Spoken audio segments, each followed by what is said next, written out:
There once was a man named Elias who lived in a small village tucked between towering mountains.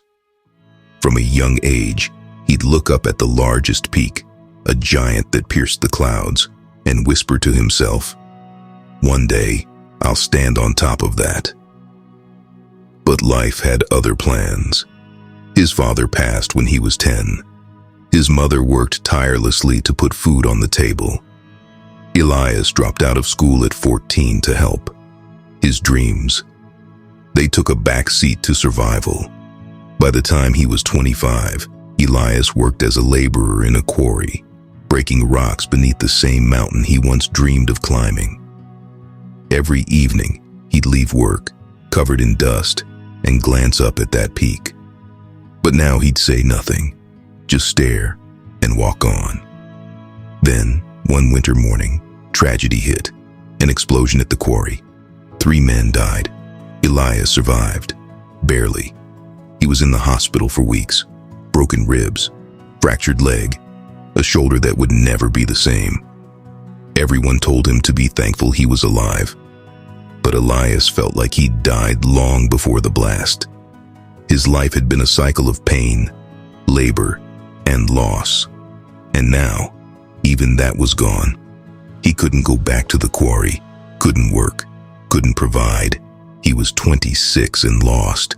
But during one of his lowest nights, lying in a hospital bed, staring at the ceiling, something clicked. He had nothing left to lose, so maybe, just maybe, it was time to try again. When he was discharged, Elias couldn't walk without a cane, but he trained every day. First steps became short walks. Walks turned into hikes. He read books on climbing, studied topography maps, saved every coin he had. People laughed when he told them what he was preparing for. Climb that mountain with your leg? You're too old, too broken. That dream was for kids. But Elias wasn't a kid anymore, and that dream had waited long enough. 2 years later, with a backpack, a walking stick, and a body full of scars, Elias stood at the base of the mountain. It wasn't an expedition with sponsors or a film crew. No fame, no glory.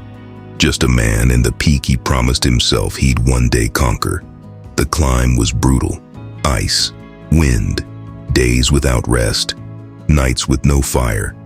But he kept going, not because it was easy, but because every step hurt, and yet he moved anyway. Because pain had become his language. And this mountain was the final conversation. After 6 days, battered and frostbitten, Elias reached the summit.